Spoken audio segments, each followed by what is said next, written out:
Hi, I'm Sean Conway, and welcome to Cultivating Life. Today's show is all about tea. We'll be making herbal tea from plants found in our garden, visiting a Japanese tea garden in Oregon, and we'll be cooking tea-smoked salmon on the grill. So stick around. I think you'll enjoy what's to come. And remember, reconnecting to the land is as easy as stepping out your back door. Yesterday I was blue, but today I'm having fun. Strutting my stuff so much till they wonder what I've done. Having a time, yeah, that's the nature of life. It's up, it's down, it's high, it's low. Under a cloud and then riding on a rainbow. I'm having a time, yeah, that's the nature of life. Tea is one of the most popular beverages in the world, but it also has many other uses in the kitchen. And Chef Matt Januso from Chez Pascal Restaurant is here to show me a wonderful recipe using tea. Hi, Matt. How are you? Great to see you again. Good to see you. Thanks for coming back. Oh, you're welcome. What are we doing with tea today? Today we're doing tea smoked salmon with some macerated cherry tomatoes and a little mustard crust. Okay. And what we're going to do first is we're going to take a mixture of salt and sugar, sort of an instant cure for our salmon. Smoking it isn't going to fully cook the product. Just put a little bit down on the bottom. Yeah, that's good. And then we're going to do the same here. Perfect. And then just pour the rest right over the fish. I know the salt cures, but what does the sugar do? Sugar gives it some sweetness. Okay. If we just used all salt, it would be too salty. It would overwhelm Overwhelming the fish. Okay. This sits for 20 minutes, okay? All right. This has been sitting, and now what we need to do is we need to give this a quick rinse to remove the excess salt and sugar. Okay. And you can see it started to firm up the fish. Now, is there skin on one side? No, actually, we filleted the skin. Oh, we did, We pulled okay. the skin off, okay? So we're just going to rinse this in cold water. On the grill, you've got, what kind of tea is that? Lap Song, which Okay. is a black tea, and we're using some wood chips as well. Matt, what are some other uses for tea besides smoking in the kitchen? We can use them as marinades. We also use them as infusions, whether they be for custards or ice creams. They really play an important role as far as adding another element to some of our dishes. So now the next thing we're going to do is we're going to work on the mustard crust. If you could take the lemon and Zest it into zest it in, about half of that lemon. Okay. And while you're doing that, I will chop up some parsley and tarragon. With this, we're just making a light crust for the fish. And we're using grainy mustard here. You can also use Dijon mustard. And the tarragon with fish, is that a regular herb used with fish? You see it a lot in fish. It's a delicate, sweet herb. I think it goes really nicely with mustard. So then we're just going to mix this together. And we're not seasoning this with salt because this has enough In it. Which I'm glad to hear you say. I think salt is wonderful, brings out a lot of flavors, but if it's overused, that's all you taste. That's right. And everyone has a different threshold, Right. as far as how much salt they think a dish can take. Okay. Matt, how does the smoking process work? We're using a box smoker, and what we've done is we've taken our tea and a little bit of wood chips, fine, almost like sawdust. We've put it onto a flame, and the heat is just starting to smoke or smolder the tea and wood chips. Okay. So what we're going to do now is we're going to bring our smoker box, put that onto the flame. We'll drop our smoking tea into it. We'll take our salmon that's on the rack. It goes right into here. And then we're going to slide the lid over it. And we're going to cook it for about maybe 10 to 15 minutes. Okay. While we're smoking it, we want to keep it on a medium flame. Okay. So now we're going to put together our cherry tomato salad. All right. And what we're doing for that is we're going to take cherry tomatoes. We're going to cut them in half, which we have had some done already. If you could just cut the rest. Okay. Great. And we're going to add these to our bowl. If you could just take a little bit of kosher salt and a little black pepper, add it to the bowl. By adding the salt, it's going to pull out some of the moisture, and it's actually going to create a very light sauce. Okay. Okay? That's perfect. We're going to take shallots that we have macerated in champagne vinegar. Which means we just chop them up and soak Yep, them. Right. soaked them in vinegar. It almost pickles them, and it's going to give a nice contrast. And we'll just take a little bit of the vinegar. Take a little bit of that olive oil, Okay. maybe a couple tablespoons worth. And basically, we're making a tomato vinaigrette. And then I'm just going to take a little bit of chopped parsley. Okay. And we're just going to add that right in. And this is best to sit for about 15, 20 minutes, really to pull out the flavors of the tomatoes. Okay. And we can just mix this up again. It's perfect. Now, I see you've got some oregano on the table. Right. What are we going to do We're with that? going to tear that into the salad as well. All right. So should we check that fish, Matt? Absolutely. We're going to check this fish. We're just going to remove the top. Okay. It looks great. And one way I can tell that it's cooked is you can start to see some of the protein starting to coagulate right on this edge. So that to me is a sign that it's cooked. It's ready to go. Okay. Okay, so we're going to remove the fish. It's a good idea to let it rest for a minute or two. So while we're letting this sit, let's go ahead and grab that plate, and we're going to put the cherry tomatoes right into the center of the plate. Okay. Okay. That looks great. And the juices will pour over the top of the fish or over the top of the tomatoes? No, you can pour them right on top of the tomatoes. Okay. Oh, standing up. Yes. That's nice. That is really beautiful.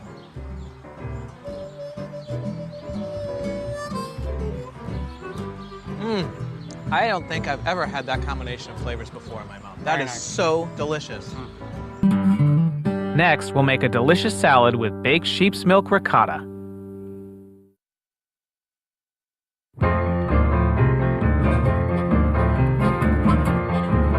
We don't often think of sheep as a source for milk, but in fact, many delicious cheeses are made from sheep's milk.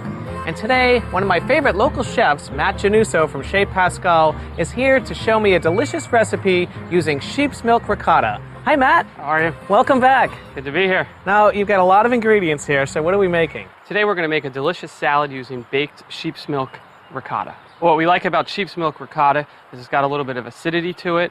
We're going to roast some beets, serve it with a little local greens and some hazelnuts. So we're making a salad. We are. It's a composed salad. The first thing we're going to do is we take the sheep's milk ricotta. To that, you're going to add some ricotta salata. What's ricotta salata? Ricotta salata is actually aged ricotta cheese from sheep's milk. And dried. And dried. It's dried. To that, we're going to add in about 2 tablespoons of salt, about a pinch of white pepper. Okay. If you could start mixing that. We're also going to add just some fresh herbs. We have rosemary and thyme. We're just going to chop that up.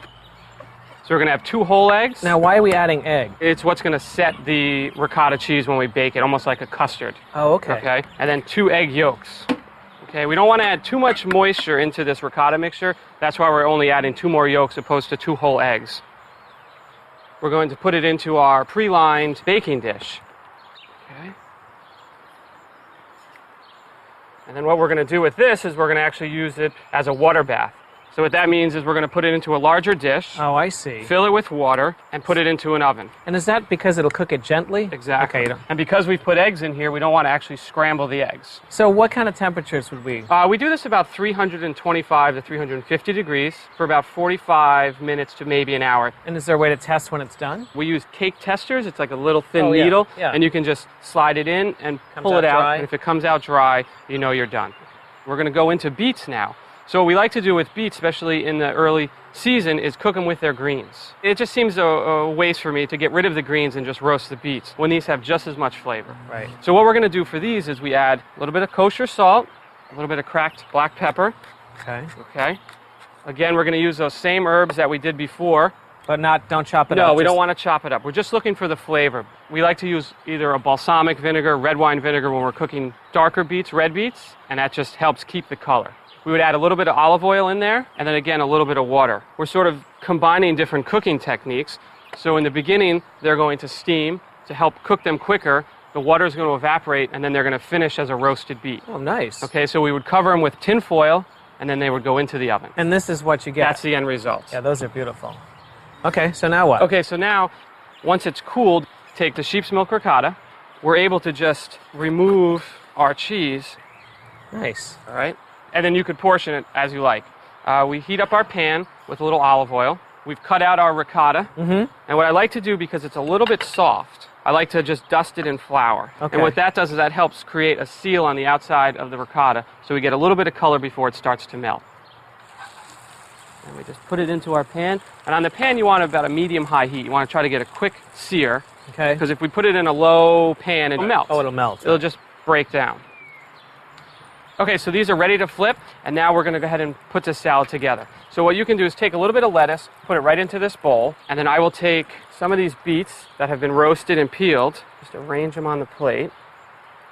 And then we're going to just take a simple vinaigrette, okay, just shallots, olive oil. We use sherry vinegar here.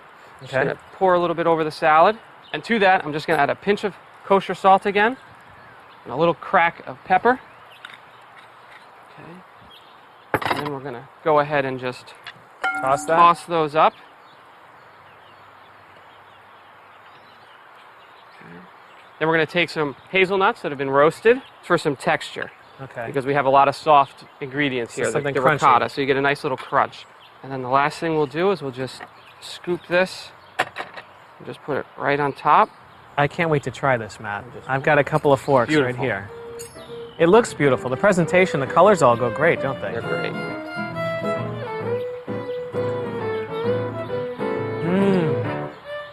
That is really nice. It's got such a rich, creamy, almost like a custard, Right. but a warm custard, and all those flavors together. Matt, this is absolutely delicious. Thank you. Thanks so much for coming on. You're welcome. And showing me how to make this wonderful salad. My pleasure. When most people think of pine nuts, they think of pesto, but actually pine nuts have many uses. And Matt Giannusto is here today to give me a few tips on how to use them, this time with seafood. Hi, Matt. How are you? Welcome back. Thanks for having me. So, I don't really ever think of pine nuts and seafood, but you're here to convince me otherwise, aren't you? I am. What we've come up with is a little chutney of pine nuts and golden raisins. Right. We're going to serve it with some grilled sea scallops and a salad of radishes and arugula. Right. So maybe while I'm putting together these things, would you mind just stripping some of these herbs for me? Sure. You just want to pull them off of the of the stem. All right. Okay. Now the first thing that's going to go into our pot are the golden raisins. Okay. We're going to add in sugar. Okay. And the idea of a good chutney is balancing sweetness, saltiness, and sourness, which is coming from the vinegar. Okay. Champagne vinegar. There we go. We're going to add actually water. Okay. And then we have, again, the red chili flake, okay, which is going to give it some spice. And then some yellow mustard seeds, which are going to go right into here. And those seeds are whole, they're not Whole chopped. seeds, whole mustard seeds, yes. And then one last thing that goes in is this bay leaf here, okay? And we're just going to cook that down. All right. Okay, while that's cooking down, we can season up our scallops. We're going to add a little bit of olive oil, a little bit of kosher salt, and a little pepper. Okay, and you know, just one little trick about grilling, you want to make sure your grill is well seasoned, which means it's very hot, scrape down, and then we like to just brush it with oil, which we did earlier. Okay, and that again helps prevent the food from sticking. So while those are grilling, we're going to move into our radishes. Okay. And what I'd like to do is we're going to slice these on a mandolin, and that just helps us slice them paper thin.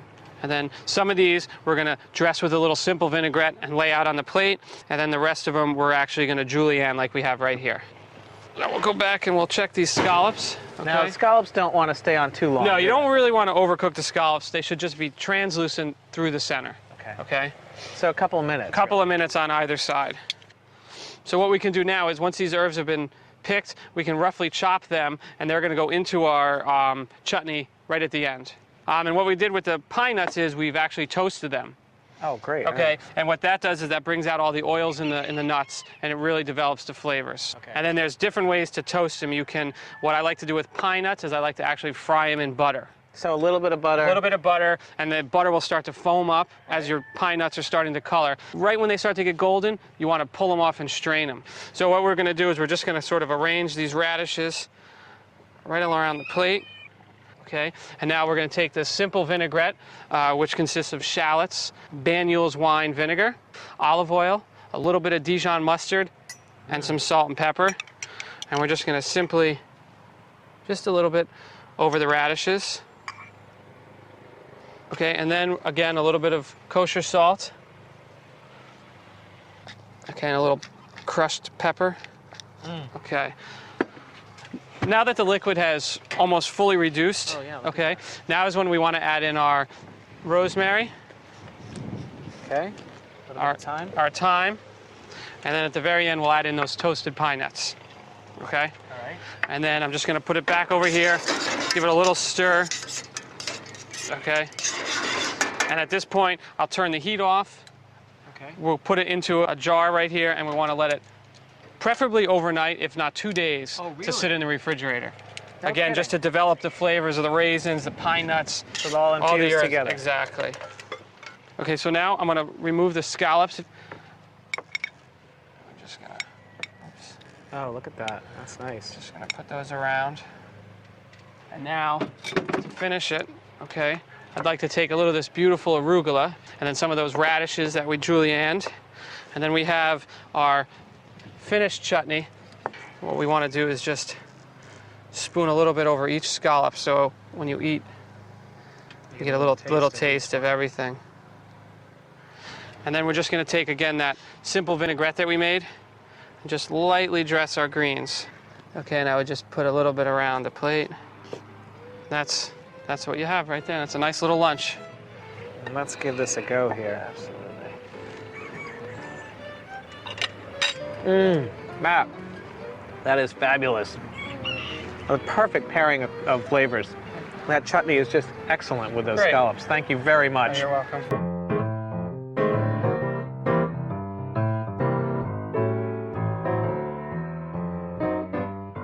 Utilized in virtually every cuisine around the world, onions are the great workhorses of the pantry.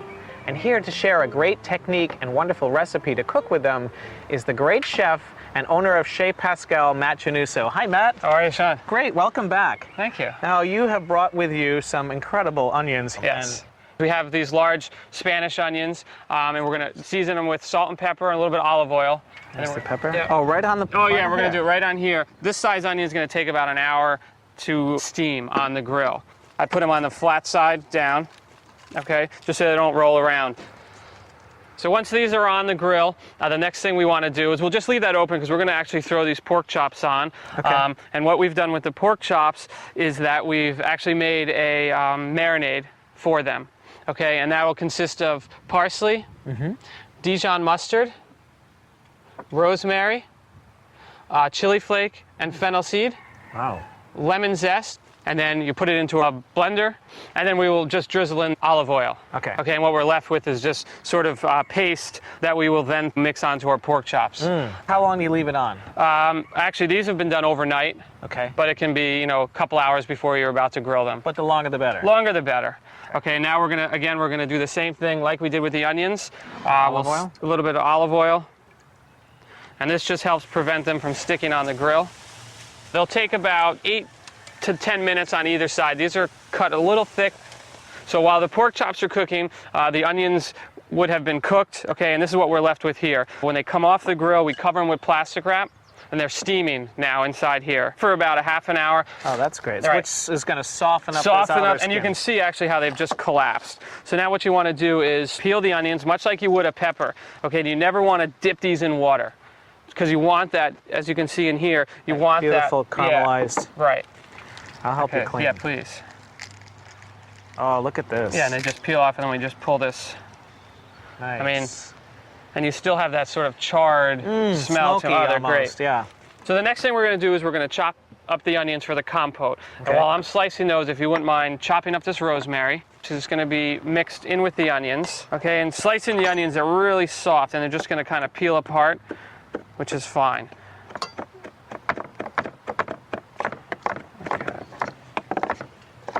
So if you wouldn't mind slicing up some more onions, Okay. I'm going to go check those pork chops. Okay.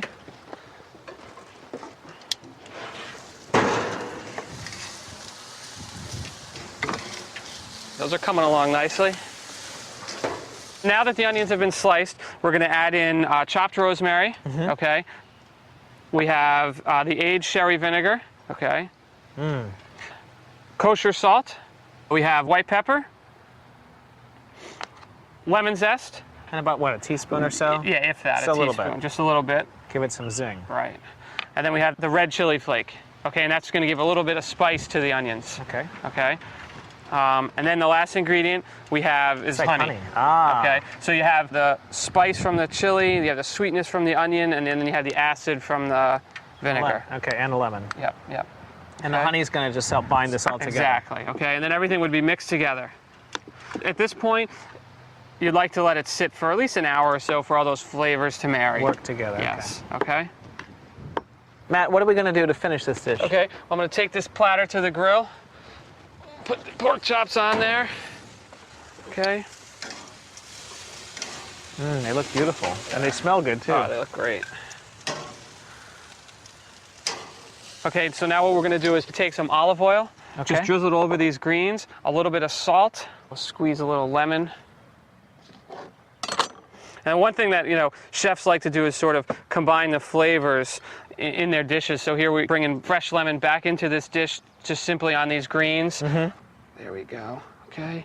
And then we've taken the onions, okay, and we're just gonna spoon them right on top of the pork, okay.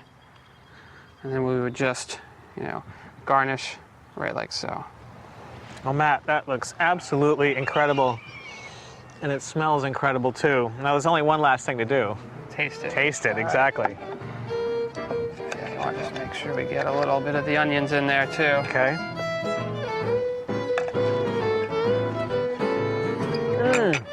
Wow.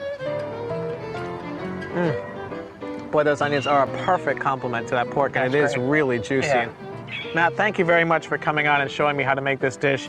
I can't wait to make it again and impress my friends. My pleasure. Thanks for having me. Cultivating Life continues online.